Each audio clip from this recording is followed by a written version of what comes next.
Bismillahirrahmanirrahim. Assalamualaikum warahmatullahi taala wabarakatuh. Bertemu Waalaikumsalam. kita sekali lagi dalam siri keempat 2024 dalam Apa Kata Malaysia. Malam ini tajuknya cukup menarik. Bukan kata tuan-tuan dan puan-puan, tetapi ramai juga di kalangan pemimpin-pemimpin. Tak kiralah di dalam mana-mana parti sekalipun, nak dengar apa kupasan tentang tajuk pada malam ini, terutamanya pengampunan diraja, yang cukup menjadi cerita-cerita di kedai kopi, di masjid, di pasar raya, di pejabat. Semua orang tertanya-tanya. Dan di penjara. Dan di penjara, tepat sekali Tuan Haji. Kerana apa? Lembaga Pengampunan bermesyuarat pada 29 Januari pada hari Isnin, sehari sebelum keberangkatan balik, iaitu Tuanku Yang di-Pertuan Agong ke-16. Okey, hari Isnin ya. Hari Isnin, kemudian 30 hari bulan pula, utusan Malaysia keluar tajuk Najib mendapat pengampunan. Selang beberapa jam kemudian, tajuk ditukar pula. Ada tanda soalan Tuan Haji. Kemudian pula ditarik balik tajuk itu dan utusan memohon maaf di atas apa yang mereka terbitkan. Itu cerita-cerita dia. Tetapi yang paling menarik perhatian saya Tuan Haji, Ya, saya. sehari selepas itu, pada hari Selasa, CNA pada 31 hari Ya. bulan Januari, Channels News Asia. Channel News Asia itu beribu pejabat, tak silap saya, Singapura. di Singapura, mengeluarkan apa yang dikatakan keputusan Lembaga Pengampunan. Rakyat Malaysia diberi amaran jangan membuat sebarang spekulasi. Jangan buat itu. Utusan sampai minta maaf. Tunggu, konon-kononnya Perdana Menteri pun sebut, tunggu keputusan rasmi Lembaga Pengampunan. Tetapi Channel News Asia di Singapura, wow. Kita rakyat Malaysia pula baca terbalik. Berita Malaysia, cerita Malaysia, kita orang Malaysia kena ambil berita daripada antarabangsa. Hebat antara dua darjat itu. Tetapi yang syok saya, Haji, apa yang ditulis oleh Channel News Asia pada 31 Januari dan keputusan rasmi Lembaga Pengampunan hari ini saling tak tumpah, bak kata Piramli. Tepat. Hebat mereka punya sumber. Kita punya utusan tak Dia, boleh dipercayai. dia pun macam nujum pak belalang. Iya, dia punya Ya. nujum 4 belalang tu melekat. Itu Ya. yang paling kelakar. Inilah Malaysia. Tanah tumpah darah kita. Okey Tuan Haji, Ya, saya. kita dah bercerita mukadimah tadi itu, rentetannya itu, bagaimana utusan Malaysia, keputusan sudah ada pada hari Isnin, utusan Malaysia terpaksa tarik turun tajuk, terpaksa mohon maaf, Channel News Asia Singapura mengambil alih seolah-olah dia adalah berita rasmi daripada Malaysia. Pandangan Tuan Haji ke situ dulu sebelum kita nak pergi jauh Ya. melebar ke dalam. Silakan Tuan Haji. Ya, kalau kita masih ingatlah, Ha, Saudara Fazli dan para penonton, apabila isu 1MDB dan SRC terbongkar mm-mm, pada masa dibawa pertuduhan terhadap Najib Razak Ogos 2018, satu dunia menggelak ketawakan Malaysia mm-mm, berkaitan dengan bagaimana seorang Perdana Menteri boleh melakukan kesalahan berkaitan duit perbendaharaan negara. mm-mm, Tapi sekarang ini, pada minggu ini, mm-mm, seperti yang dihuraikan oleh Saudara Fazli tadi, mm-mm, kita sekali lagi menjadi bahan lawak jenaka mm-mm, apabila satu dunia telah mengetahui keputusan Lembaga Pengampunan mm-mm, yang kita orang Malaysia belum tahu lagi. mm-mm. Bagi saya, 1MDB ni daripada azali sampailah ke kiamat nanti akan seringkali menjadi sumber bahan lawak jenaka. Mm-mm. lucu-lucu tapi sepatutnya benda ni memalukan. Ini memalukan. Pihak berkuasa perlu mengambil tanggungjawab. Kenapakah boleh ada pendedahan keputusan lembaga pengampunan kepada pihak ketiga di luar negara. Sedangkan pihak akhbar dan media tempatan diberi amaran perlu minta maaf. Tapi tindakan pihak akhbar luar negara, CNA, yang kemudian dipetik oleh akhbar-akhbar antarabangsa lain seperti Bloomberg dan sebagainya, tidak pula boleh diambil tindakan oleh pihak berkuasa kita.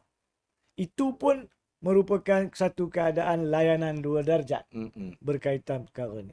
Bayangkanlah bekas pemimpin kita yang membuat salah. Bayangkanlah bekas pemimpin kita yang diberikan pengampunan. Tetapi keputusan pengampunan kita di Malaysia perlu korek dan baca daripada laporan antarabangsa. Dan di sini Menteri komunikasi yang juga merupakan juru cakap bagi pihak kerajaan Najib ataupun kerajaan Anwar Ibrahim ini perlu mengambil tanggungjawab. Bagaimanakah perkara ini berlaku? Saya percaya sekarang ni dengan apa yang dinyatakan bahawa keputusan CNA ataupun pengumuman keputusan oleh CNA saling tak tumpah dengan pengumuman lembaga pengampunan wilayah Persekutuan Kuala Lumpur, Labuan dan Putrajaya. Fahami sekurang-kurangnya beliau dan kerajaan Malaysia wajib minta maaf kepada utusan. Seperti mana mereka minta utusan minta maaf kepada rakyat. Kita tidak boleh benarkan perkara ini berlaku. Tidak boleh berlaku pada bila-bila masa. Sudah berlaku pada kali ini.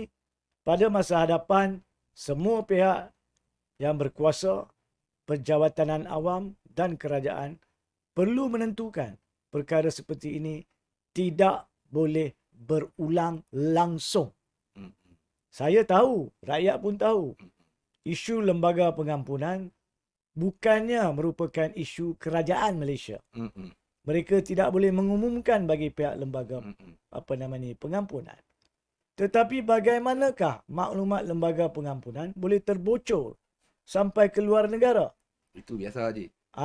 Yang biasa tu yang menjadikan benda lawak jenaka. SPM pun selalu bocor. Soalan. Ya. Jadi tak boleh. Kita tak boleh membiarkan perkara seperti ini berulang lagi. Banyak kali berulang daripada kertas SPM sampai draft penghakiman mahkamah dan perkara-perkara lain sehingga kan keputusan lembaga pengampunan. Kalau dah bocor sampai tahap tu, kapal akan karam. Jangan sampai negara kita karam. Jadi secara rumusan berkaitan perkara ni, bagi saya ini satu perkara yang memalukan. Bahawa keputusan lembaga pengampunan yang ditangguhkan pengumumannya sehingga hari ini Jumaat 4 hari telah dibocor kepada media antarabangsa. Yang keduanya masih berkaitan dengan pengumuman ni, saya boleh faham, kita boleh faham bahawa tidak wajar dikeluarkan pengumuman itu pada hari pemasyuran ke bawah duli yang di-Pertuan Agong yang baru yang ke-17, yakni Sultan Johor sekarang ni. Sebab pemasyuran agung adalah satu peristiwa yang menarik, bersejarah dan perlu dihayati dengan sepenuhnya oleh rakyat Malaysia. Jadi sememangnya tidak boleh dicemuh ataupun dinaikkan berita-berita lain untuk menarik perhatian keluar daripada pemasyuran agung. Tapi pemasyuran agung berlaku pada hari Selasa. Kenapakah tidak diumumkan pada hari Isnin? Dan selewat-lewatnya pada hari Rabu. Kenapa diumumkan cuma pada hari Jumaat? Ini pun menjadi tanda tanya. Sebab itu, saya telah sebelum ini. Pemasyuran hari Rabu. Pemasyuran adalah hari Rabu. Keberangkatan pulang hari Selasa. Terima kasih. Kenapa tidak diumumkan pada hari Khamis? Betul. Sepatutnya boleh diumumkan pada hari Isnin atau Selasa. Tapi tidak diumumkan pada hari Jumaat. So ini pun perkara yang perlu pihak sekretariat bukannya mana-mana agung, sebab ini tugas dan tanggungjawab sekretariat. Lembaga pengampunan perlu menjawab. Tapi pada masa yang sama, isu berkaitan dengan kelewatan pengeluaran kenyataan sebegitu penting, iaitu pengampunan berkaitan bekas pemimpin negara tidak boleh diabaikan ataupun tidak boleh diringkaskan seperti mana yang berlaku sekarang sampai menjadi lawak jenaka di luar negara. Dan benda yang kita malu sebagai rakyat Malaysia, kita kononnya tak dapat lebih awal. Terima kasih Tuan Haji untuk pencerahan sikit tentang antara dua darjat di mana media-media tempatan dianaktirikan, diminta memohon maaf, manakala rakyat pula diberi amaran supaya tidak membuat persepsi tentang keputusan itu, ini. Tetapi media Singapura seberang tambak mendapat keistimewaan yang cukup baik. Dan beritanya seperti mana saya sebut pada Tuan Haji tadi, saling tak tumpah. Jadi, saya setuju dengan pandangan Tuan Haji. Sebelum itu, Tuan Haji, seperti biasa, baik, saya nak sebut dulu nama-nama ni bagi salam kepada Ui. Nama dia sedap. I love you. We love you too.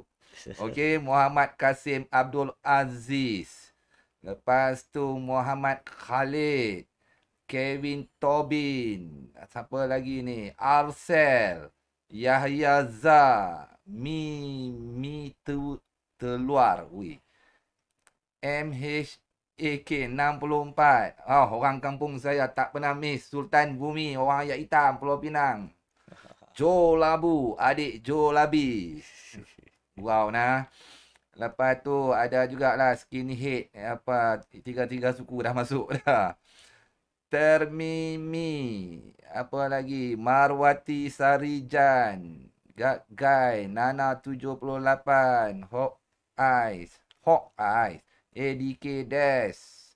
Tok Janggut Putih dan juga Syafiq Yusof untuk daripada Bacok Kelantan. Cukup sampai sini. Satgi kita sambung pula untuk memberi salam dan kami menerima salam anda. Waalaikumsalam. Yang memberi komentar dan pandangan yang terbaik kami amat alukan. Yang mana nak mengkritik juga kami alu-alukan. Okey Tuan Haji. Ya, saya. Ramai yang tertunggu nak tahu tentang keputusan lembaga pengampunan yang melibatkan public interest lah. Ataupun bekas Perdana Menteri kita, Datuk Seri Najib Tun Razak. Sebelum situ, ada yang tertanya-tanya lembaga pengampunan ni siapa yang chair, berapa orang anggota dia, dan yang paling nakal ada juga. Keputusan lembaga pengampunan ni budi bicara mutlak tuanku atau tuanku wajib menerima pakai nasihat yang diberikan oleh ahli anggota lembaga pengampunan. Silakan Tuan Haji. Baik, satu soalan yang penting untuk difahami supaya apabila rakyat membaca, memahami keputusan lembaga pengampunan ini, tidak ada komen-komen yang tidak wajar dikeluarkan. Kalau kita faham, senang kita nak tahu apa yang nak komen. Pertama sekali, isu pengampunan ni adalah suatu perkara yang dipelihara di bawah perlembagaan. Perkara 42. Dan di situ menyatakan lembaga pengampunan ni adalah tertakluk kepada lembaga pengampunan setiap negeri. Ya.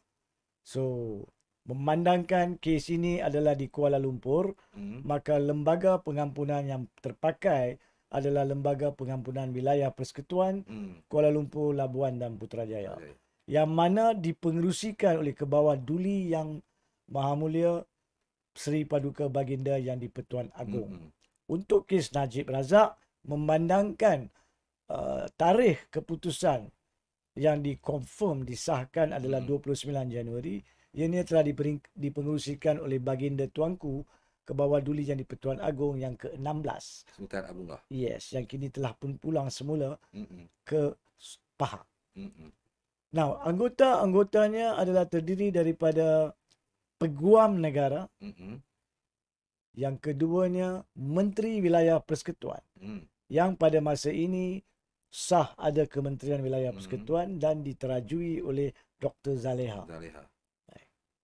Dan beliau juga pada 29 Januari yang sebenarnya mencetuskan pengetahuan berkaitan sudah ada mesyuarat. Pada pagi itu dia katakan keputusan akan diumumkan. Daripada situlah mula apa yang kita bincangkan tadi tentang laporan utusan, CNA dan sebagainya. So itu adalah ahli kedua. Tiga lagi adalah ahli jawatan, ahli lembaga ni adalah dilantik oleh Agong, orang awam. So, 5 orang dipengerusikan oleh yang keenam iaitu Kebawah Dulian di Pertuan Agong. Soalan lanjutan tadi. Adakah tanggungjawab untuk menasihati atau memberi pandangan? Sememangnya di dalam perlembagaan peruntukan perkara 42 ada dinyatakan bahawa Peguam Negara sediakan laporan untuk setiap permohonan. Dan juga dinyatakan apabila permohonan didengar, maka pihak yang ada dalam lembaga mempunyai hak untuk memberi pandangan. Tetapi ini tidak bermakna bahawa Kebawah Duli yang di Pertuan Agong bertanggungjawab untuk ikut nasihat sama ada Peguam Negara ataupun mana-mana ahli jawatan kuasa lembaga tersebut. Tidak. Banyak kes-kes di mahkamah telah putuskan bahawa lembaga diwujudkan di bawah perlembagaan, tetapi nasihat atau pandangan ahli lembaga termasuk Peguam Negara tidak mengikat keputusan baginda tuanku yang di Pertuan Agong. Jadi tak kisah apa sekalipun pandangan ahli lembaga lain, baginda tuanku boleh atas budi bicara mutlak baginda tuanku buat keputusan yang baginda tuanku rasa sesuai. Tanpa mengambil kira pandangan tu pun. Tepat sekali. Okay. In fact, ada kes di mahkamah yang telah putuskan, dalam kes tertentu, ada kekhawatiran, ada atau tidak Peguam Negara dalam kes itu setelah sediakan laporan. Sedangkan perkara 42.9 mengatakan adanya laporan Peguam Negara. Walaupun ada kerisauan bahawa laporan Peguam Negara tidak disediakan dalam kes itu, mahkamah berpendapat itu tak penting. Sebab kalau sedia pun, dia tak terikat. Jadi sedia tak jadi relevan. Nampak tak? Jadi berpandukan kepada keputusan-keputusan yang wujud dari segi undang-undang, baginda tuanku walaupun duduk bersidang dan mempengerusikan lembaga pengampunan tidak terikat dengan pandangan nasihat daripada sesiapa di dalam lembaga. Apatah lagi di luar daripada lembaga. Ya. Itu yang kedua. Dan yang ketiganya, sememangnya lah baginda tuanku berhak mengambil kira segala perkara yang baginda tuanku rasa relevan, yang perlu untuk menentukan permohonan pengampunan. Dari sudut Najib Razak, antara perkara yang relevan adalah perkara-perkara yang baik. Perkara yang relevan yang tidak baik adalah berkaitan dengan kebersalahan atau sabitan kesalahan tersebut. Yang baik, dia pernah menjadi menteri besar. Dia pernah menjadi menteri dalam pelbagai kementerian. Dan of course, akhir sekali dia menjadi Perdana Menteri. Tempoh perkhidmatan dia dalam kepimpinan politik lebih kurang 40 tahun lebih. Jadi itu boleh diambil kira oleh Kebawah Duli yang di Pertuan Agong dalam mengurangkan hukuman. Dan saya percaya itu adalah antara perkara yang telah diambil kira. Ini bukan untuk menteri saja. Ada ahli-ahli sukan yang dijatuhkan hukuman. Boleh diambil kira perkhidmatan mereka mengharumkan nama negara di pesada antarabangsa untuk kurangkan hukuman. Jika lembaga pengampunan bersidang. Banyak perkara lain yang mana orang telah bersumbang kepada masyarakat boleh diambil kira walaupun kemudian didapati seorang pesalah. Dari sudut negatif yang boleh diambil kira dan sepatutnya menjadi isu yang rakyat bincangkan, bukankah Najib masih menghadapi 3 set pertuduhan lain? Satu, 1MDB. Masih sedang berbicara. 2 set lagi adalah IPIC yang dituduh bersama dengan Irvan Siregar. 1 set 6 pertuduhan. Dan satu lagi adalah 3 set pertuduhan AMLA berkaitan SRC. Dua-dua yang saya sentuh tadi, IPIC dan AMLA ni, belum pun mula bicara. So, ramai tertanya, bolehkah baginda tuanku memberikan pengampunan walaupun belum ada penyelesaian ketiga-tiga set ini? Jawapan perlembagaan dan perundangannya, boleh. Yang Agung boleh ketepikan isu itu. Kerana permohonan pengampunan adalah berhubung dengan permohonan pengampunan hukuman SRC. Mungkin baginda tuanku mengambil kira wujudnya 3 set ini untuk mengurangkan cuma 50% dan tak memberikan pengampunan penuh atau pengampunan lebih. Jadi jangan kita mengandaikan baginda tuanku tidak mengambil kira langsung kewujudan perbicaraan-perbicaraan tersebut dalam memberi diskaun sebanyak 50% tersebut. Mungkin kalau ketiga-tiga itu tak wujud, diskaunnya 70% atau 100%. Wallahualam. Dan di sini saya perlu menyatakan untuk melengkapkan jawapan, tidak ada tanggungjawab, tidak ada keperluan perlembagaan atau perundangan untuk lembaga pengampunan memberi alasan kepada rakyat. Jadi, apa yang kita cakap di sini adalah perkara-perkara yang selogikanya telah diambil kira. Tetapi adakah ini telah diambil kira atau tidak, kita tidak akan tahu. Dan kita tidak mungkin tahu sebab tidak ada tanggungjawab lembaga pengampunan untuk memberi alasan. Kenapa? Sebab ini budi bicara mutlak agung. Bila budi bicara mutlak agung, maka bagaimanakah budi bicara mutlak agung diletakkan di atas tanggungjawab untuk mendedahkan alasan? Keputusan mahkamah lain. Bila mahkamah buat keputusan bebas atau salah, mahkamah bertanggungjawab memberi alasan. Sebab dia meletakkan seseorang itu sama ada di penjara atau keluar dari penjara. Tapi agung dalam melaksanakan tanggungjawab tidak boleh dipaksa atau disyaratkan memberi alasan. Begitu juga dalam pelantikan Perdana Menteri. Apabila jatuhnya seorang Perdana Menteri, masa Muhyiddin Yassin, masa Ismail Sabri, dan masa pembentukan kerajaan Anwar Ibrahim, Kebawah-Duli yang di-Pertuan Agong tidak perlu memberi sebab pelantikan. Sebab itu budi bicara mutlak bagi tuanku untuk melantik Perdana Menteri. Kalau itu kita boleh terima, maka kita wajib terima berkaitan dengan pengampunan diraja. Saya harap perkara ini menjawab dengan lengkap apa yang ditanya. Okey, apa yang Tuan Haji sebut tadi saya rasa secara kebetulan Tok Janggut Putih pun tanya apakah rakyat boleh bantah lembaga pengampunan melalui undang-undang. Tuan Haji dah sebut lembaga pengampunan tidak perlu pun untuk memberi alasan. Tapi untuk melengkapkan jawapan kepada Tok Janggut Putih, dia bertanya boleh atau tidak rakyat bantah dari segi undang-undang. Nas bermaksud keputusan. Keputusan Mahkamah Tertinggi Malaysia telah memutuskan bahawa pengampunan diraja tidak boleh dihakimi oleh mahkamah. Non-justiciable. Makna kata, walaupun rakyat tak puas hati, rakyat, mana-mana rakyat ataupun golongan masyarakat ataupun pihak NGO yang nak menggabung 10 juta rakyat sekalipun memfailkan suatu cabaran di mahkamah, perkara itu tidak boleh cabar langsung keputusan pengampunan dalam apa bentuk jua pengampunan selagi dalam pandangan mahkamah ianya tidak boleh dihakimi. Tapi pada masa yang sama saya perlu sentuh, sebelum daripada ini ada permohonan cabaran dibuat terhadap pengampunan diraja Anwar Ibrahim. Itu ada bezanya.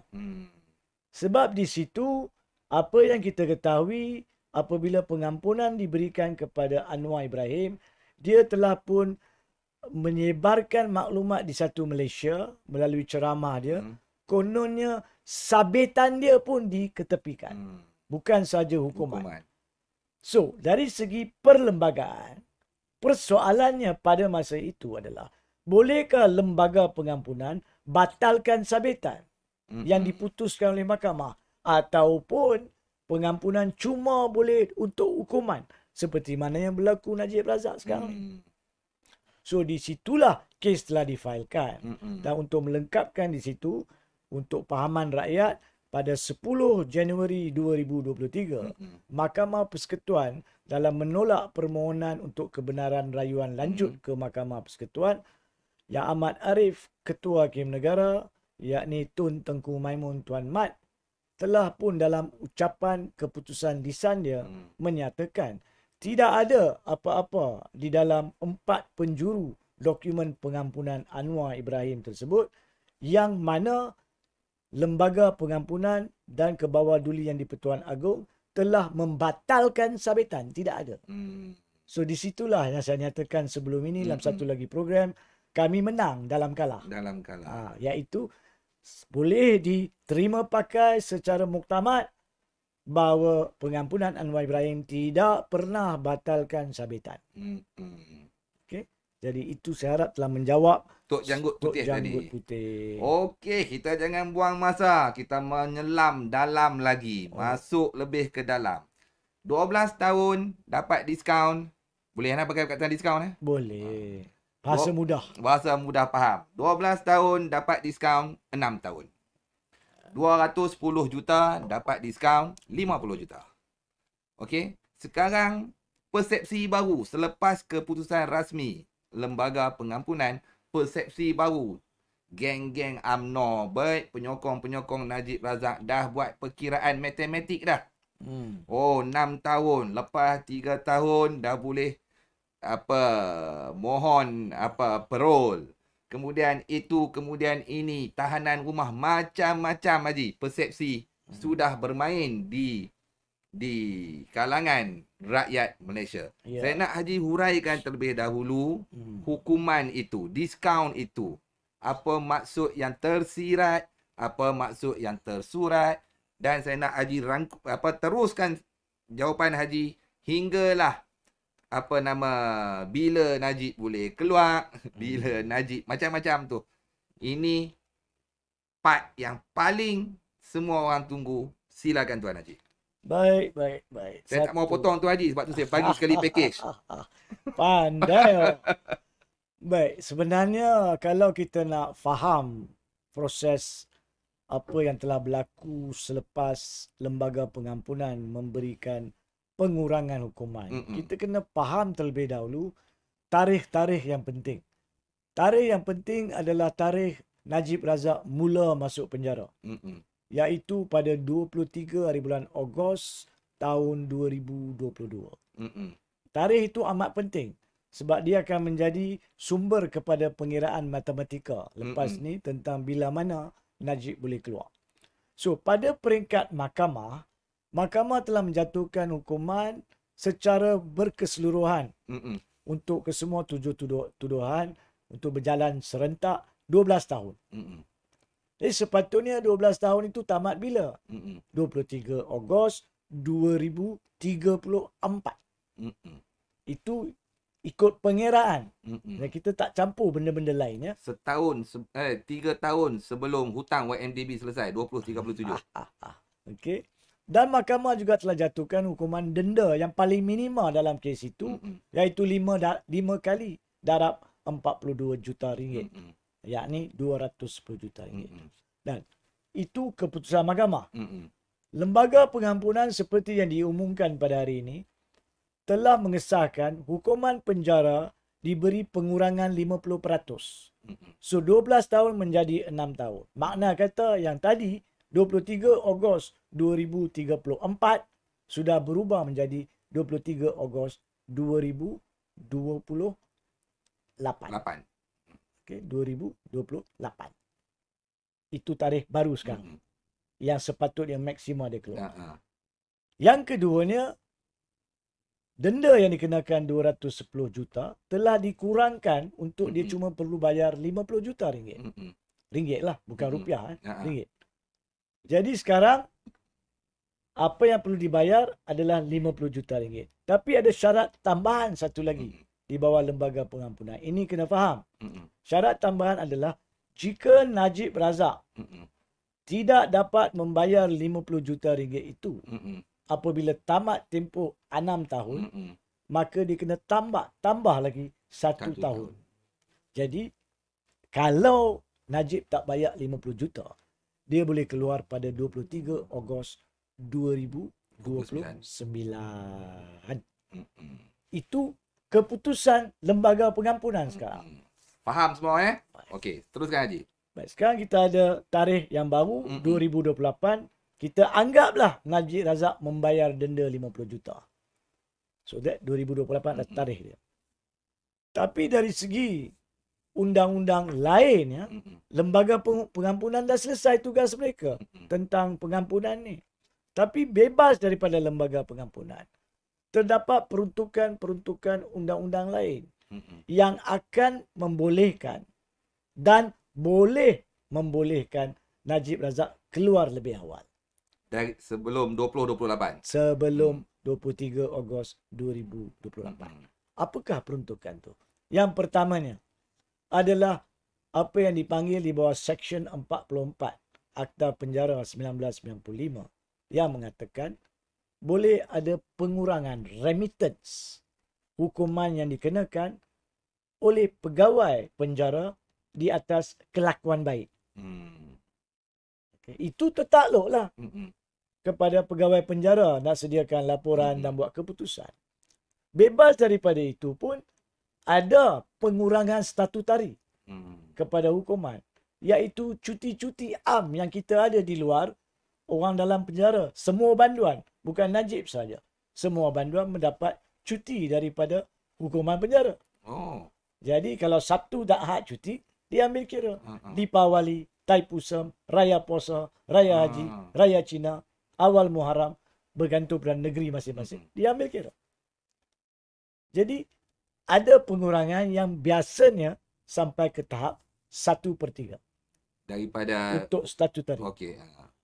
Okay. Tapi saya tak mau kira lagi untuk kurangkan 2028. Saya cuma maklumkan apa yang boleh kurangkan. Dan bebas daripada dua perkara ni, remittance dan statutory, ada satu lagi peruntukan yang ramai rakyat mungkin tidak tahu, iaitu pemberian parol. Apa itu parol? Parol adalah satu proses yang baru diwujudkan di negara kita sejak tahun 2012. Di mana di bawah peruntukan akta penjara yang sama, iaitu Seksyen 46 huruf besar A sampai Seksyen 46 huruf besar O, dinyatakan apa itu parole board, siapa komposisinya, bagaimana buat permohonannya, apakah perintah-perintah yang dikeluarkan. Dalam bahasa mudah untuk topik perbincangan, parole ni bermaksud apabila seseorang itu telah pun menjalankan 50% daripada hukuman yang dikenakan, maka dia boleh pohon dan boleh dipertimbangkan oleh lembaga parole untuk dilepaskan balik ke rumah bagi tujuan menjalankan baki 50% tadi tu. Okey. Maksudnya, kalau Najib Razak boleh keluar pada 23 Ogos 2028, 50% daripada tempoh tersebut adalah 3 tahun. Betul. Jadi pada dan selepas 23 hari bulan Ogos 2025, lembaga parole boleh bersidang untuk membenarkan Najib keluar penjara, habiskan tempoh baki penjara di rumah. Tertakluk kepada beberapa syarat yang saya akan datang. Ini dinyatakan di bawah Seksyen 46 huruf besar E untuk England dalam kurungan 6. Ya, dalam kurungan 6. Now, apakah syarat-syarat dia? Tapi sebelum saya pergi kepada syarat, saya nak nyatakan tadi, bukankah saya dah sentuh bebas daripada diskaun pengampunan, ada remittance dan juga ada statutory. Ini cuma akan diambil kira, anggaplah parole dibenarkan lepas 3 tahun, baru dia pergi. Remittance dan statutory itu akan mengurangkan baki 3 tahun di rumah tu kurang, bergantung kepada remittance dan apa nama ni, statutory tadi. So itu diambil kira kemudian untuk menamatkan penjara dia. Tetapi syarat parole yang ada di bawah seksyen yang sama, iaitu 46E, tapi subsection 4 mengatakan parol cuma akan dipertimbangkan kalau seseorang itu tidak menghadapi apa-apa pertuduhan lain di mahkamah. Itu semua nak dengar lagi. Lagi sekali Haji. Sekali lagi, ulang. Sekali lagi ulang. Parol cuma akan dipertimbangkan oleh lembaga parol untuk mana-mana banduan bagi tujuan melepaskan dia balik rumah ni. Cuma sekiranya banduan itu tidak mempunyai mana-mana perbicaraan, kesalahan atau pertuduhan lain di mahkamah. Jadi balik kepada Najib Razak yang menjadi halangan untuk beliau membuat permohonan parol ataupun yang menjadi halangan untuk lembaga parol nanti nak mempertimbangkan proses parol untuk Najib Razak adalah dia masih mempunyai 3 pertuduhan. 3 set pertuduhan. 1MDB sedang bicara, IPIC belum start dan 3 pertuduhan AMLA SRC belum start. So ini menjadi halangan Najib di bawah Seksyen 46E dalam kurungan 4. Dan inilah yang akan mempunyai kaitan dengan satu lagi proses yang boleh dilakukan berkaitan dengan Najib. Kalau halangan itu wujud dan kalaulah betul ada keperluan pucuk-pucuk pimpinan politik memberi tekanan kepada Perdana Menteri disebabkan kewujudan kerajaan sekarang ini adalah kerajaan berpandukan kepada sokongan pelbagai pihak, maka tidak ada bagi saya peliknya jika parol dilaksanakan. Tapi untuk parol dilaksanakan, 3 set pertuduhan ini mesti diselesaikan. Mungkin kes 1MDB yang sekarang ni adalah 2 hari bulan Februari 2024 dapat diselesaikan perbicaraan sebelum 23 Ogos 2025. Mungkin boleh. Dan jika keputusan 1MDB memihak kepada Najib, maka tidak ada halangan seperti mana Najib dapati tidak bersalah dalam pertuduhan mengubah laporan audit negara bersama Arul Kandasamy. Tapi jika didapati bersalah, jika didapati di hujung kes pendakwaan ada kes prima facie, besar kemungkinan perbicaraan tak dapat tamat sebelum 23 Ogos 2025. Dan yang lebih penting, 2 kes lagi tak mula pun. Yang IPIC dengan 3 set AMLA SRC.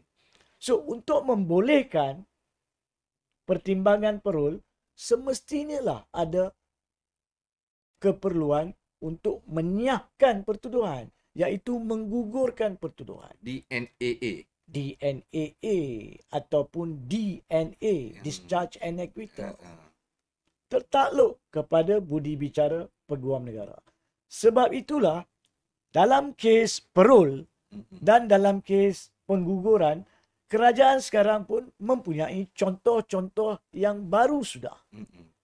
Parol contohnya, pada tahun 2016, bekas Menteri Besar Selangor, Khair Toyo, yang didapati bersalah oleh mahkamah, telah dijatuhkan hukuman 12 bulan penjara. Dan selepas menjalani hukuman 6 bulan di penjara, lembaga parol telah pun memberi perintah parol untuk Khair Toyo menjalani baki 6 bulan di rumah. Itu contoh parol. Contoh pengguguran kes baru berlaku 4 bulan setengah yang lalu. Hampir 5 bulan yang lalu. Pada 4 September 2023. Sekarang ini Timbalan Perdana Menteri Zahid Hamidi telah digugurkan ke 47 pertuduhan berkaitan Yayasan Akal Budi.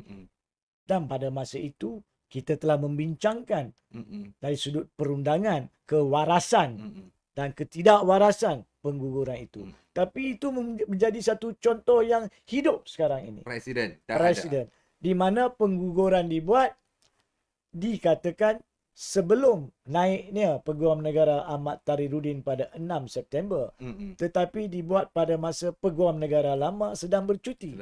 Apabila bercuti, dari segi perlembagaan, yang bertugas adalah Peguam Cara Negara yang pada masa itu juga merupakan Ahmad Tariduddin.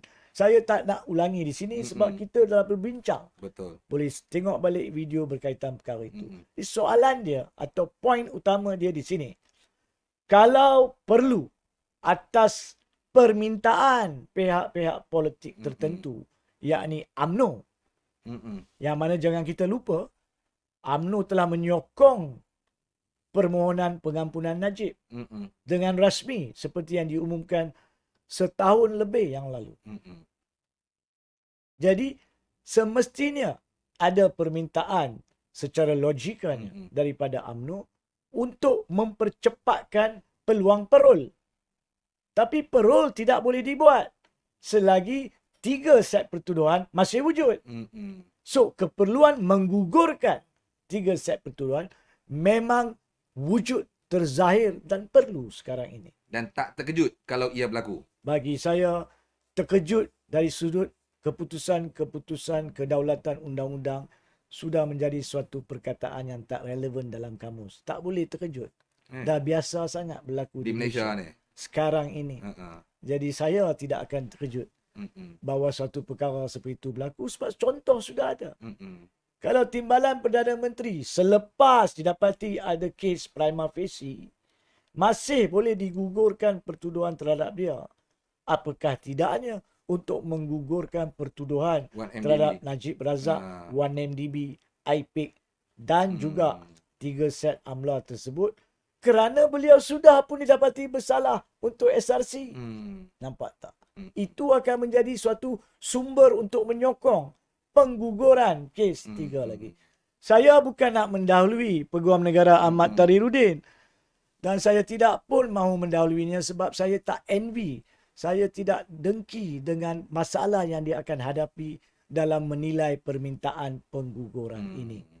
Tapi beliau boleh mengguna pakai presiden yang berlaku pada 4 September 2023 iaitu pengguguran kes Zahid Hamidi membawa kepada perintah DNAA.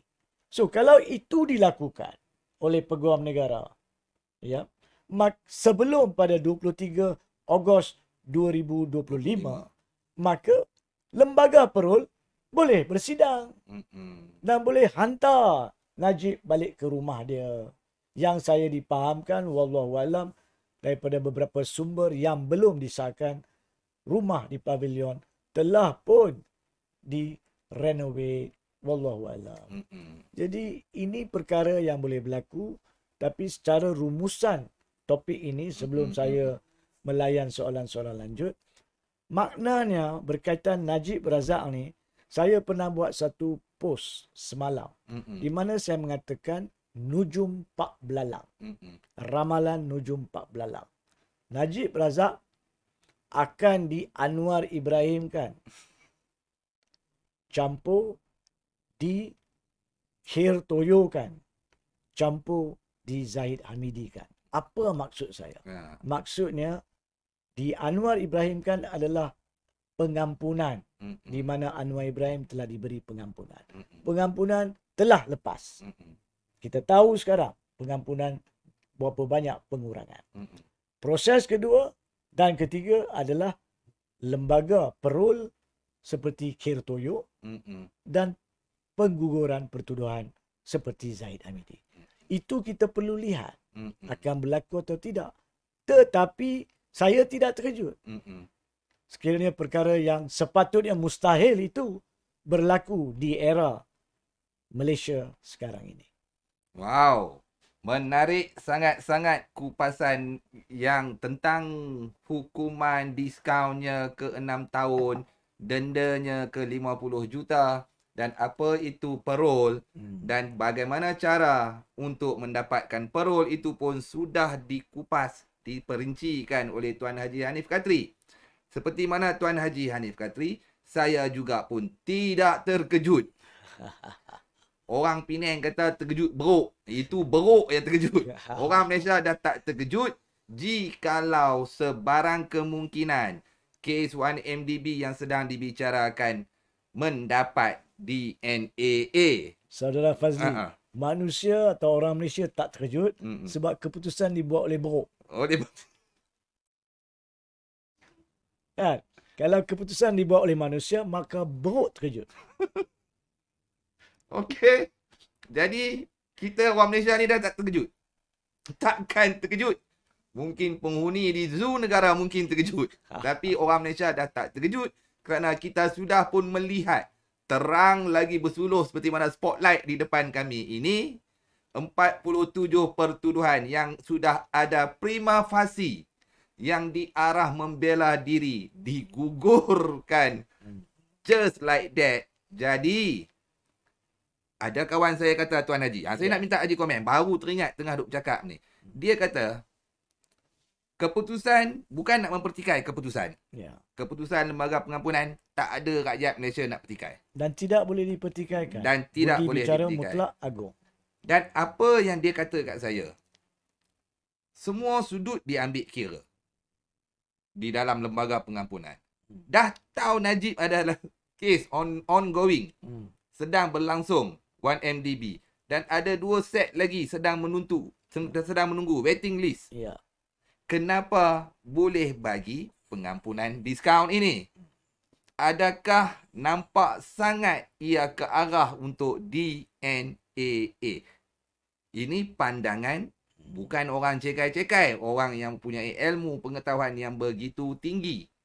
Tetap dah boleh agak. Dan kami pun sama seperti mana kata Tuan Haji, anda semua pun dah boleh agak apa yang akan berlaku ke depan dan ke depan. Saya mendapat satu tadi, saya baca sikit tadi. Kononnya daripada Fuad Zakarsi. Oh, komen dah. Dia kata ini untuk melemahkan, keputusan ini akan melemahkan UMNO di dalam perjuangan di pesada politik tanah air. Kita tahu Fuad Zakarsi ini dia semua karut-karut. Karut-karut RCI lah, itulah, inilah. Dan dia juga membuat kenyataan yang karut begini. Maksudnya Tuan Haji, saya nak bawa Haji, dia satu pemimpin senior. Dia kaitkan lembaga pengampunan ini dengan kepentingan politik UMNO. Dan Tuan Haji juga tadi sebut kepentingan pemimpin-pemimpin politik. Apakah sebenarnya yang pemimpin-pemimpin di dalam negara ini nak membawa negara ke arah reformasi undang-undang dan sebagaimana seperti mana kita dengar sebelum-sebelum ini. Jadi saya nak tanya Tuan Haji balik. Selepas cerita payroll lah, cerita lembaga pengampunan lah, diskaun ni semua, katalah selesai seperti mana ramalan Tuan Haji. Berpandukan undang-undang sedia ada dan berada di depan saya ini pun. Tuan Haji bukan cakap ayat liok nah. Maksudnya berpandukan fakta, bukan auta. Jadi Tuan Haji, bila agak-agaknya kalau Fuad Zakarsi risau? Saya nak tanya Tuan Haji, bila masa Najib ni boleh berkecimpung semula di dalam politik?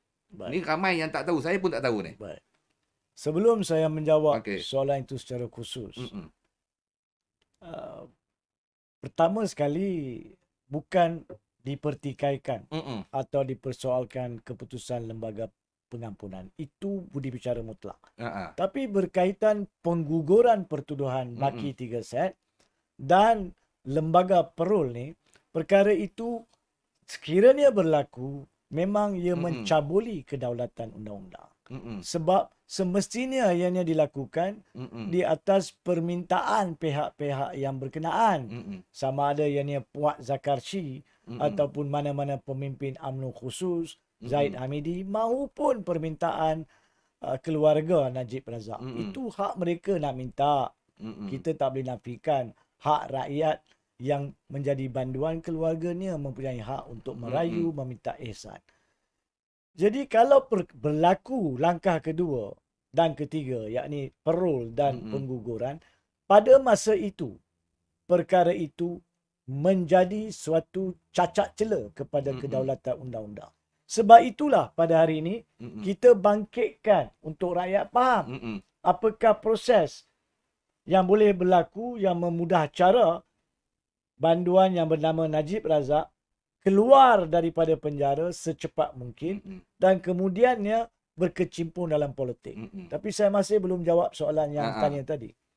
Untuk memahami lebih lanjut, sekarang kita buat matematika sedikit. Okey. Kita mengambil 6 tahun tadi, kita sebut 23 Ogos tahun 2028. 28 adalah tarikh akhir. Dan kalau pengguguran pertuduhan berlaku ataupun kes-kes diselesaikan memihak kepada Najib sebelum 23 Ogos 2025, maka Perul, lembaga Perul boleh bersidang untuk dia balik ke rumah selepas 23 Ogos 2025. Tapi tempoh 3 tahun tu tak jadi 3 tahun lagi. Sebab akan dikurangkan mengikut statutory 1/3. Hampir 2 tahun dikurangkan daripada 3 tahun. Dan mungkin ada kelakuan-kelakuan yang lebih terbaik. Jadi Tok Imam ke? Tok Imam baca Quran ataupun menang perlawanan catur ke apa sebagainya dalam situ. Itu budi bicara lembaga Perul dan juga pihak warden dan sebagainya. So, kalau 23 hari bulan Ogos 2025 dia keluar daripada penjara ke rumah, maka 23 hari bulan Ogos 2026 atau sebelum itu pun dengan remittance dan cuti-cuti statutory dia boleh keluar. Jadi kalau kita ambil 23 Ogos 2026 sekalipun, berapa lamakah daripada sekarang? Sekarang dah 2 hari bulan Februari 2024. Tak sampai 2 tahun setengah lagi. Tak sampai 2 tahun setengah lagi. Now, itu adalah pengiraan matematik. Dan di sini pengiraan matematik ni wajib disahkan melalui pertanyaan kepada pihak warden penjara yang mempunyai pengiraan matematika dia sendiri. Jadi saya beri anggaran untuk rakyat faham prosesnya. Now, untuk menjawab soalan terakhir, boleh atau tidak dan bilakah Najib akan berkecimpung dalam politik? Katalah isu berkaitan pengampunan sudah diberikan pengurangan. Katalah berlaku pengguguran kesemua kes atau penyelesaian yang memihak kepada Najib dan berlaku Perul sampai dia boleh balik ke rumah pada 23 Ogos 2025 dan selesai segala hukuman dia pun. Pada masa ini, Najib tidak boleh berkecimpung di dalam mana-mana pilihan raya untuk tempoh 5 tahun selepas hari terakhir tamat hukuman dia. Kalau 2028 maka 2031 baru boleh. Kalau 2026 5 tahun Ya, 5 tahun. 2033. Kalau 2026 maka 2031.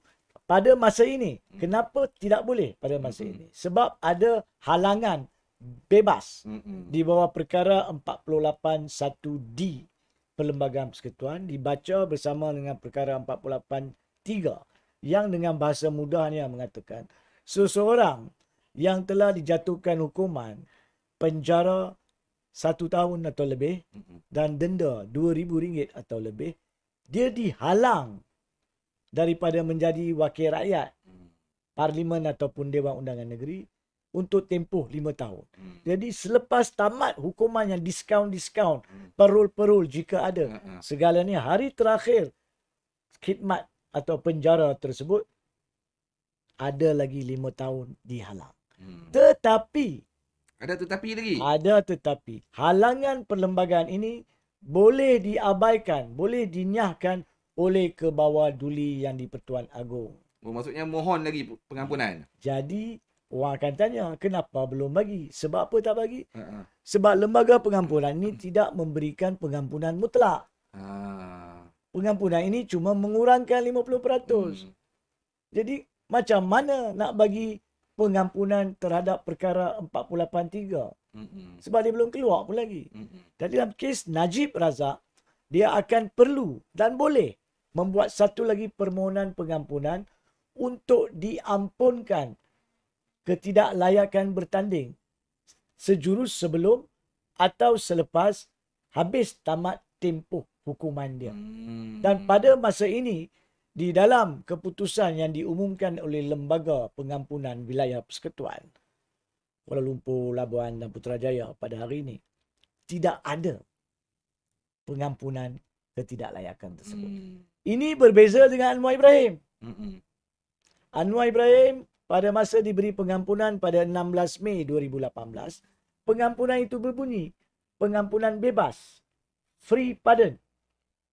Free pardon bermaksud lepas dinyahkan hukuman tu, dia free untuk bertanding.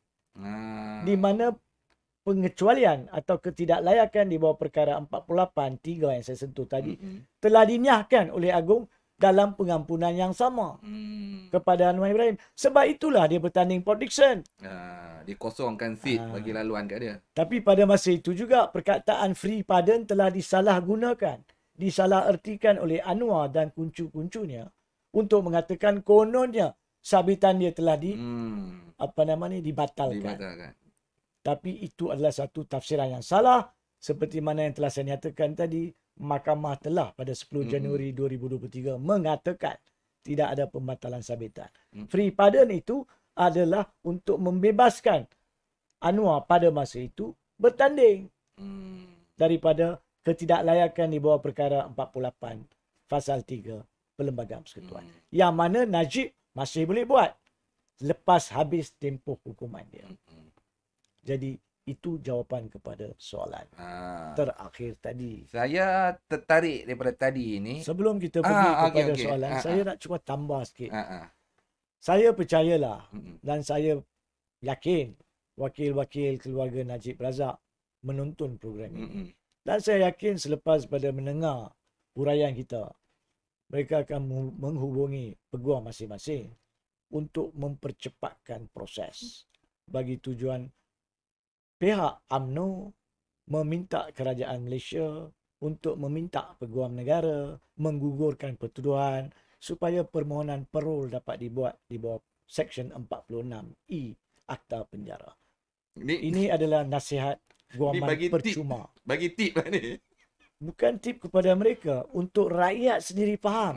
Ini boleh berlaku. Betul. Dan akan berlaku. Jadi jangan terkejut bila perkara itu berlaku. Ini proses yang wujud dalam undang-undang. So apabila mereka gunakan proses undang-undang itu kelak, rakyat akan kata macam mana boleh? Inilah sebabnya. Dan pengguguran pertuduhan pernah berlaku. Jadi tak mustahil kita tak pingsan terkejut. Ya, dan parol pernah diberi kepada ex-menteri besar pun kita takkan pingsan mengejut. Betul. Kita boleh terima sebab undang-undang membenarkan. So itulah bagi saya keperluan membincangkan perkara-perkara ini pada hari ini. Tunggu Zat Haji. Saya nak sambut ni. Asmadi Umi ni kata. Dia tazkirah sikit. Jika tidak berlaku seperti ulasan moderator dan Haji, bolehkah bertanggungjawab sebab hati fikiran orang Allah beri lain-lain? Boleh. Jawab sikit tazkirah ni Haji. Ya, dia macam ni. Untuk yang bertanya soalan. Asmadi Umi. Asmadi Umi. Menjadi tanggungjawab kesemua pihak dalam bidang masing-masing untuk memberi dan berkongsi ilmu tentang apa yang sudah berlaku dan apa yang boleh berlaku supaya rakyat tidak terkejut. Ini tidak bermakna apabila kita berbincang pada hari ini kita memberi jaminan yang ini akan berlaku.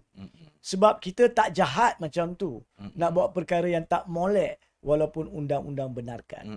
Tapi rakyat sudah melihat bahawa pucuk pimpinan negara boleh membuat perkara yang tidak molek, boleh membuat perkara yang tidak manis dan boleh mencabuli kedaulatan undang-undang. Supaya rakyat tak celaru bila perkara itu berlaku, menjadi tanggungjawab saya untuk memberi penjelasan kalau perkara itu berlaku. Saya harap anda yang bertanya soalan itu atau memberi komen boleh faham bahasa mudah yang kami gunakan. Tapi kalau kami jadi Perdana Menteri ataupun pihak yang berkuasa, kami insya-Allah tidak akan salah gunakan peruntukan undang-undang. Itu dua perkara yang berbeza. Yang pada masa sekarang, saya tak boleh beri jaminan bahawa pucuk pimpinan mana-mana kerajaan pada masa ini tidak akan salah gunakan kuasa. Okey Tuan Haji. Saya nak pergi lagi dalam konteks yang sama juga. Pengampunan, diskaun yang diterima ini baru satu. Puasa belum lagi cakap pasal diskaun raya. Apa saudara Fazli? apa nama, baru kena penjara 12 tahun. Ya. Ini cakap-cakap Marhain juga. Kena penjara 12 tahun. Ya. Baru setahun lebih dah dapat diskaun dah.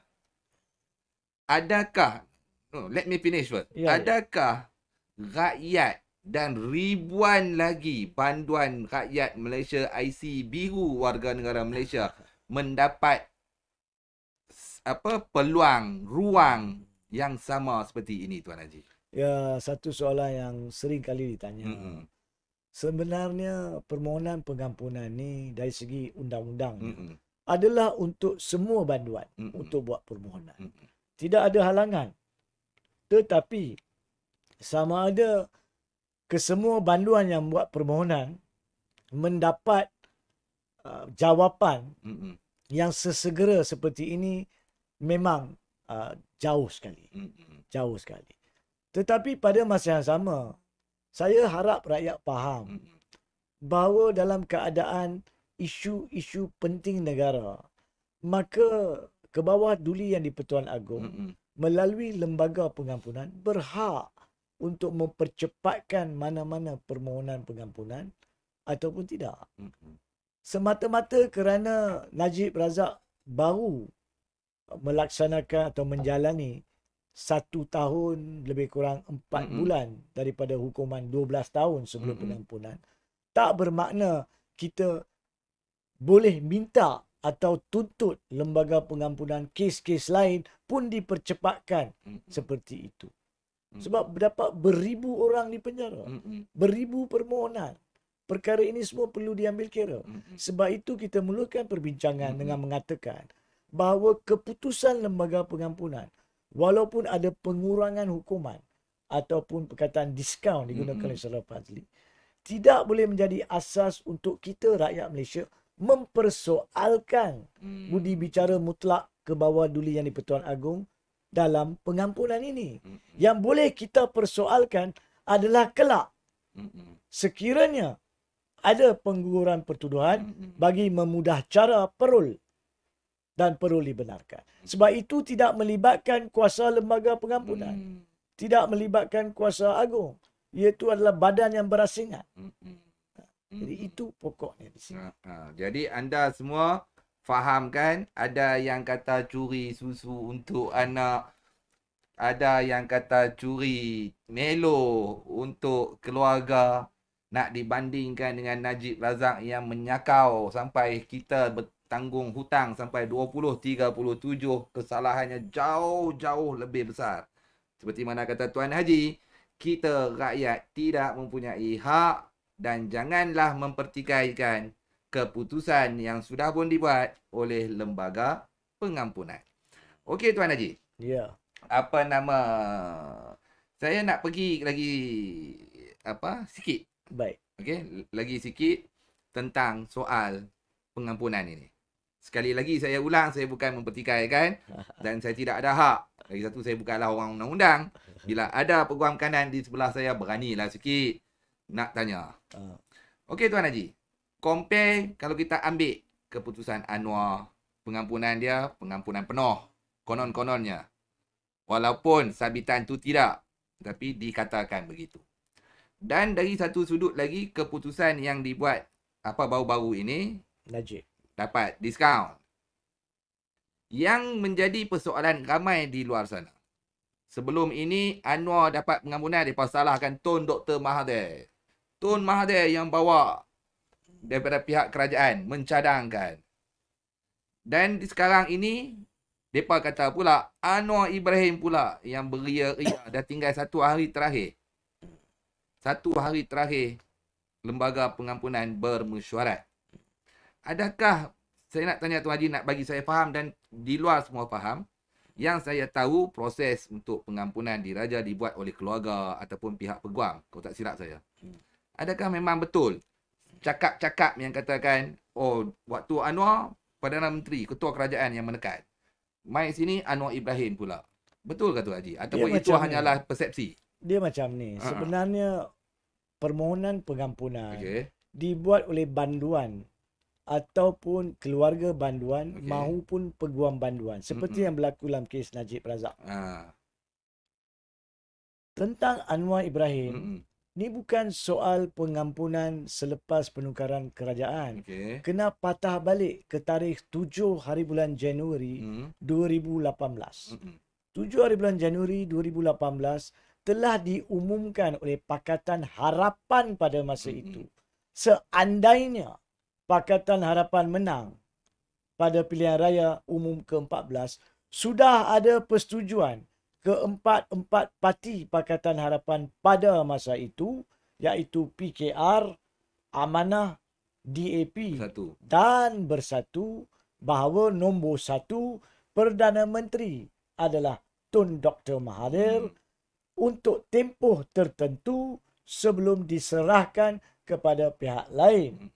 Dan yang kedua, Anwar Ibrahim akan dibebaskan melalui pengampunan yang dipohon kepada kebawah duli yang di-Pertuan Agong.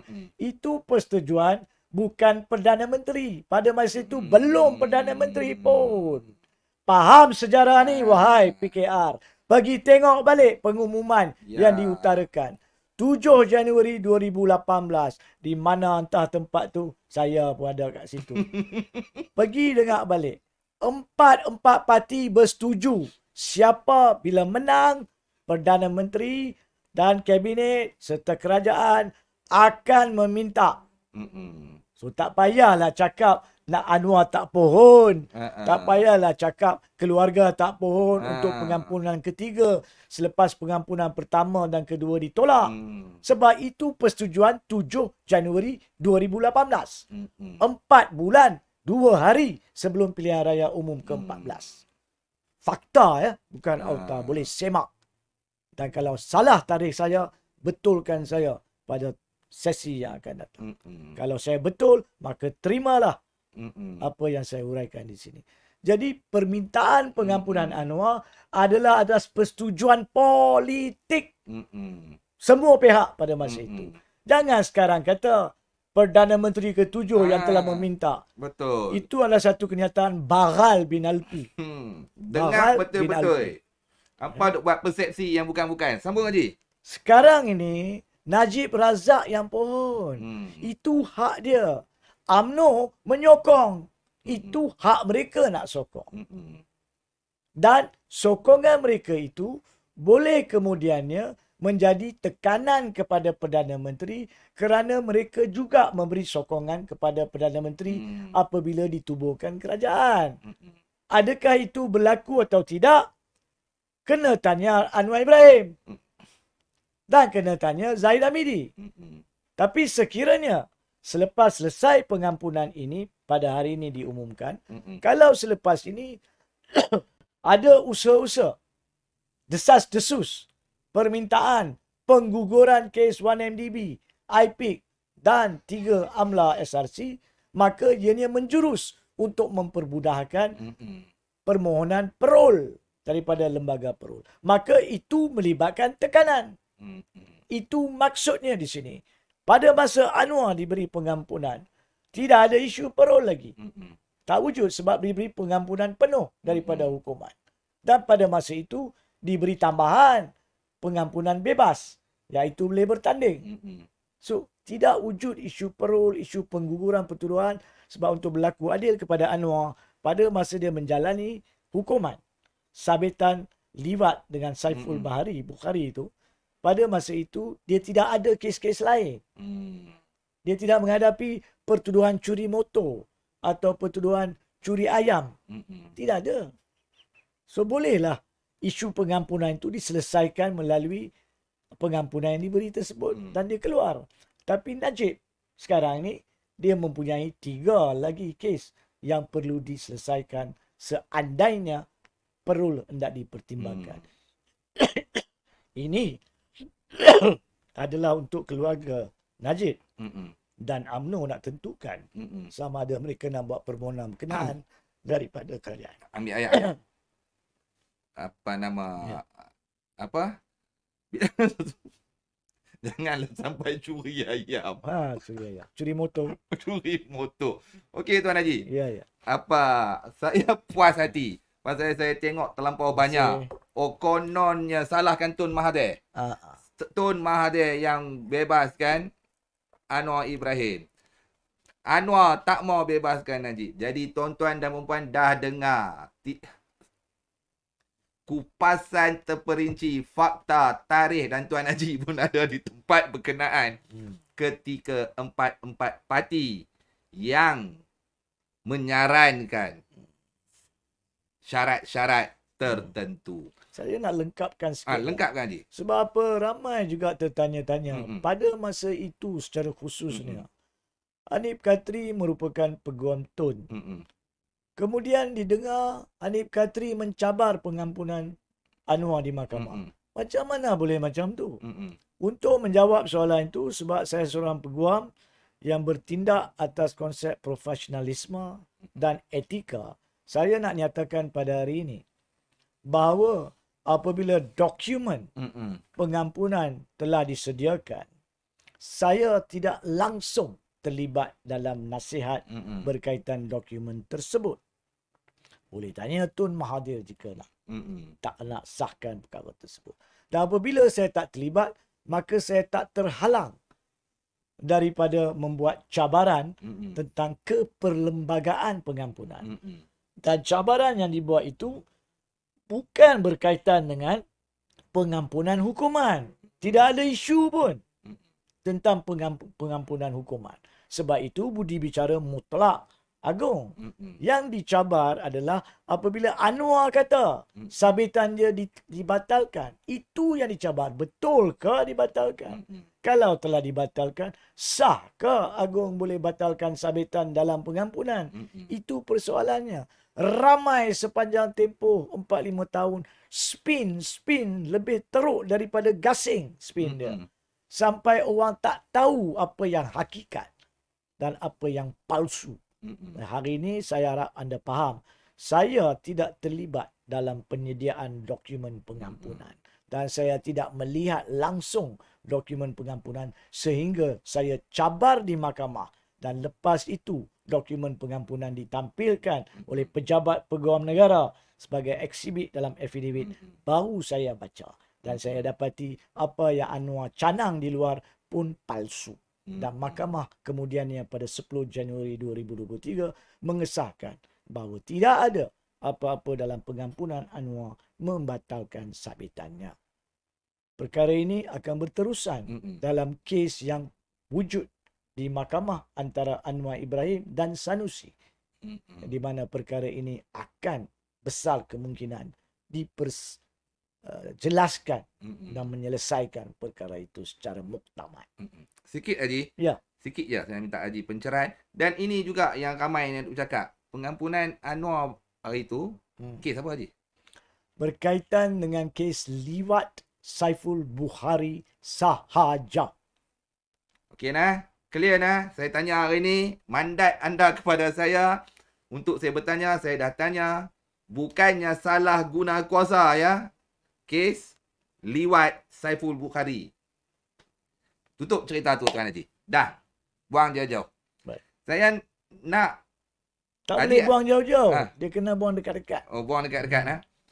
Haji nak tambah apa-apa lagi kah pasal pengampunan ni? Saya rasa dah kita huraikan. Okey. Dari setiap sudut daripada ketidakkeluaran kenyataan lembaga pengampunan dan sehinggalah apa yang boleh berlaku dan apakah yang perlu berlaku jika Najib Razak ingin terlibat dalam pilihan raya yang akan datang. Tapi apapun, jangan terkejut kalau selepas ini apa yang akan berlaku. Seperti mana kata Tuan Haji, kita jangan terkejut beruk lagi dah. Okey Tuan Haji, sebelum saya nak tutup. Okey, sebelum saya nak tutup, saya nak pergi satu luar sikit. Tapi tak lari jauh. Baik. Bila saya tengok video ketika wartawan bertanyakan kepada Perdana Menteri keputusan. Dia kata itu tak ada kena-mengena dengan kerajaan. Setuju. Saya setuju yang tu. Dia kata itu urusan lembaga pengampunan. Kemudian saya tengok satu video lagi. Selepas dia menghadap ke bawah duli tuanku. Dia kata dia mendapat dokongan padu daripada majlis raja-raja untuk memerangi rasuah. Setuju. Saya setuju bab tu. Kan? Cuma saya nak tanya Tuan Haji. Hari ni cakap lain. Besok cakap lain.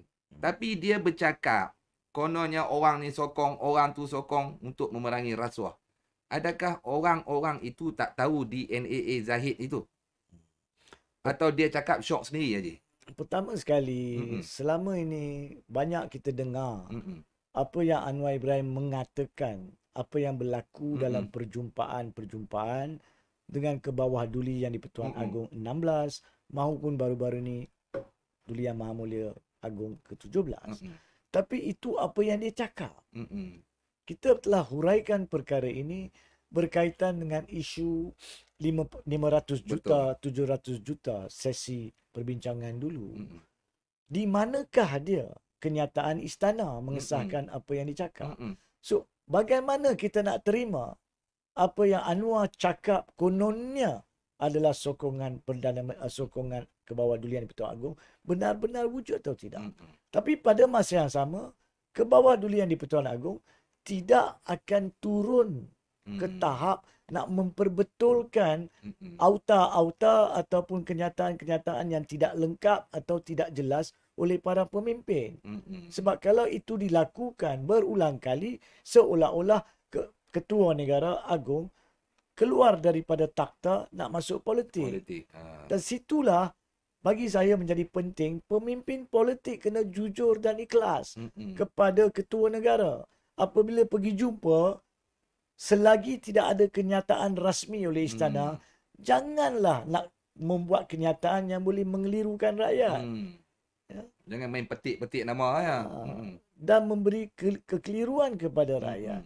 Dan di sinilah saya harap bukan saja Perdana Menteri Anwar Ibrahim, mana-mana pihak yang berkenaan, jangan menyalahgunakan perjumpaan dengan Agong, dengan Ketua Negara atau Ketua Negeri sekalipun untuk memetik dalam nada dan bentuk yang berbeza daripada apa yang disuarakan untuk mengelirukan rakyat. Itu berlaku tidak adil kepada Ketua Negara, kepada Majlis Raja-Raja, kepada Agong, kepada Sultan dan kepada Raja-Raja. Oleh itu, selain daripada komen ini, saya tak nak komen lah apa yang dikatakan oleh Anwar Ibrahim. Ya, berkaitan dengan isu adakah mereka tahu tak tahu, itu adalah andaian bahawa mereka telah menyatakan apa yang Anwar cakap mereka kata. Kalau mereka tak kata benda tu, maka sememangnya lah tak relevan sama ada isu apa nama ni Najib Razak masih menghadapi pertuduhan dalam bicara lain ataupun Zaid Hamidi telah diberi pengguguran kes. Tak wujud sebab tidak ada bukti kenyataan dikeluarkan oleh Agong dalam bentuk itu. Okey, Tuan Haji. Sebagai penutup untuk tajuk yang kita pilih dan tajuk kita angkat memang kena dan tepat pada hari juga Lembaga Pengampunan mengeluarkan kenyataan rasmi. Kata-kata akhir daripada Tuan Haji. Silakan Tuan Haji. Secara ringkas, hormatilah, terimalah keputusan Lembaga Pengampunan yang merupakan budi bicara mutlak Agong di bawah Perlembagaan Persekutuan. Tapi pada masa yang sama, jangan terkejut. Jangan pelik sekiranya ada usaha-usaha untuk pengguguran pertuduhan-pertuduhan set-set yang lain untuk memudah cara permohonan parol kepada lembaga parol berkaitan kes SRC ini. Itu sahajalah. Sekian, lebih atau kurang, saya minta maaf. Yang benar dan tepat daripada Allah SWT, yang kilaf dan pincang kelemahan diri sendiri. Terima kasih. Terima kasih kepada perhatian anda semua. Tajuk puas saya mendengar kupasan terperinci tentang apa itu lembaga pengampunan, apa itu lembaga parol. Banyak lembaga sungguh. Apa lembaga itu? Hitam? Tak ada. Kita. Kami sedar. Okey, lepas tu apa itu pengurangan hukuman, apa itu pengurangan denda, apa itu langkah-langkah yang boleh diambil. Semuanya kita, Tuan Haji Hanif Katri sudah sentuh segala-galanya untuk kefahaman saya, anda semua di luar sana. Jadi, ilmu tetap ilmu. Ilmu bukannya auta tetapi fakta. Pemimpin politik mungkin cakap auta boleh sembang kari, tetapi ilmu tetap ilmu. Dan Tuan Haji Hanif Katri juga berbicara semuanya berpandukan apa yang ada di depannya. Tak kiralah perlembagaan persekutuan ke, apa itu lembaga parol, semuanya ada. Tidak ada tokok tambah dan tidak ada cacar merbah seperti mana yang lain. Mohon ampun dan maaf jikalau ada tersalah bahasa, terkasar kata yang mencuit hati dan perasaan anda semua. Kerana yang jahil semestinya datang daripada saya. Dan kita semua yang baik semestinya lah hanya datang daripada Allah. Kepada pemimpin-pemimpin UMNO, selit sikit. Jangan gundah ganjara. Okey, keputusan ini terimalah dengan hati terbuka dan berlapang dada. Dan inilah semuanya sudahlah adalah ketentuan Maha Esa. Assalamualaikum warahmatullahi taala wabarakatuh.